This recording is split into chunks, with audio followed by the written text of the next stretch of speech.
everyone. So we're going to continue where we left off in our last lesson. So our learning goal for today is that we are learning about the mission of the church. And last lesson we talked about some people who are really living examples of Christ's message by helping others and those in need. And today we're going to start with two questions just to reflect upon. And they're at the bottom here. So number one is why do people do the work of the Holy Spirit? And number two is what are some of the ways people act as witnesses for Christ? So think about those questions before we begin our lesson for today. So for question number one, why do people do the work of the Holy Spirit? Well, we are witnesses to Christ's teachings. We help carry out that mission with the help of the Holy Spirit. And for number two, what are some ways people act as witnesses for Christ? You might have thought of the same reasons that I've thought. So we pray, we provide for people who are poor and vulnerable, we help those in need, and we try to live like Jesus. So I'm going to write a word out on the whiteboard here, and I want you to think of a definition for this word. Maybe you already know what it means. So this word is mission. What is a mission? So you might have heard that certain organizations or companies have mission statements. So for example, I put the Red Cross logo up here, and their mission statement is, the Canadian Red Cross presents and alleviates human suffering in the face of emergencies by mobilizing the power of volunteers and the generosity of donors.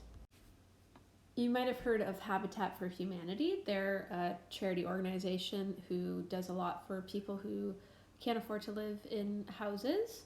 So their mission statement is to mobilize volunteers and partners in providing opportunities for families to achieve affordable and sustainable home ownership as a means of breaking the cycle of poverty and strengthening communities. So even restaurants can have mission statements. So I put the McDonald's logo up here. And their mission statement is, our aim is to provide a fun and safe environment where our customers can enjoy good food made with quality ingredients at affordable prices. So essentially, organizations like restaurants, companies, charities use mission statements to set goals for themselves. So in today's lesson, we're going to focus on what a Catholic mission is. So last week we looked at this poster, We Are Christ's Witnesses. And looking at the way that we can be witnesses, so in the community, in the parish, at school, and at home, what do you think the Catholic mission could be? What do you think the mission of the church could be? So when you go to Mass, at the end of the Mass, the priest sends you out on a mission.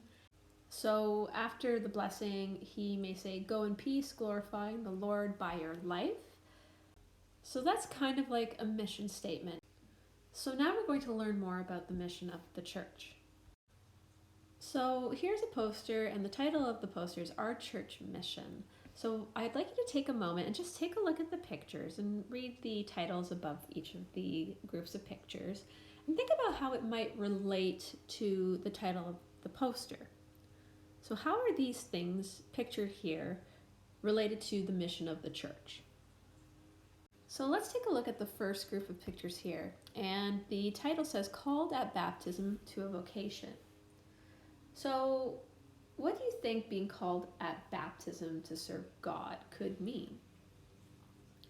Well, it means to love and serve God, to follow his commandments, and to love others. The next title says, Guided by the Holy Spirit to build God's kingdom here on earth. So how could the Holy Spirit guide us to build God's kingdom on earth?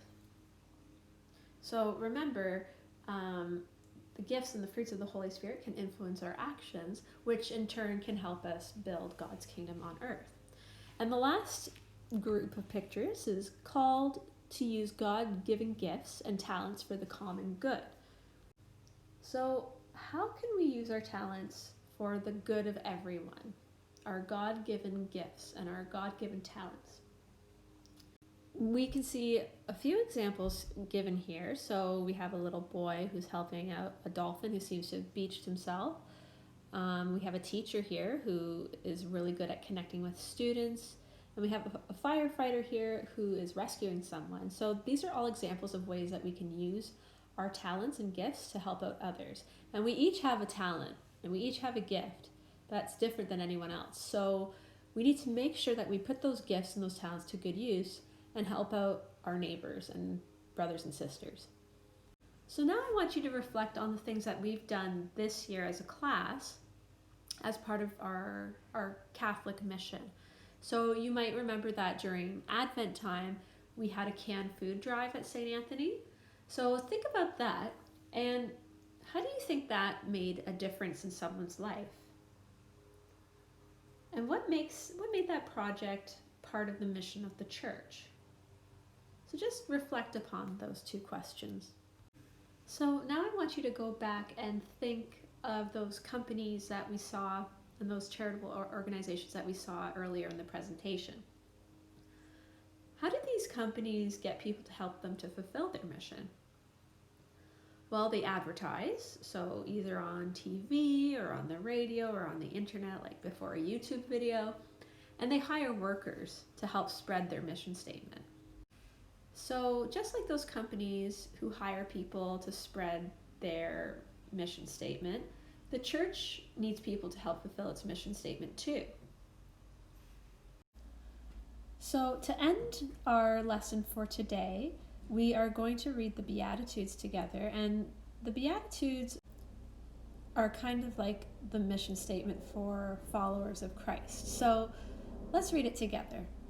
Blessed are the poor in spirit, for theirs is the kingdom of heaven. Blessed are those who mourn, for they will be comforted. Blessed are the meek, for they will inherit the earth. Blessed are those who hunger and thirst for righteousness, for they will be filled. Blessed are the merciful, for they will receive mercy. Blessed are the pure in heart, for they will see God. Blessed are the peacemakers, for they will be called children of God. Blessed are the ones who are persecuted for righteousness' sake, for theirs is the kingdom of heaven. Blessed are you when people revile you and persecute you and utter all kinds of evil against you falsely on my account. Rejoice and be glad, for your reward is great in heaven. So this is going to be part one of a two-part lesson, and tomorrow I'm actually going to get you to make an advertisement for the mission of the church.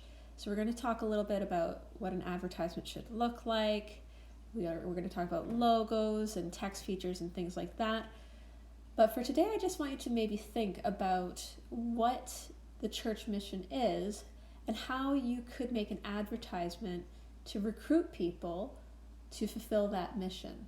So maybe do some planning today, but tomorrow we will talk more about what we need to do for this task. So I'll see you then.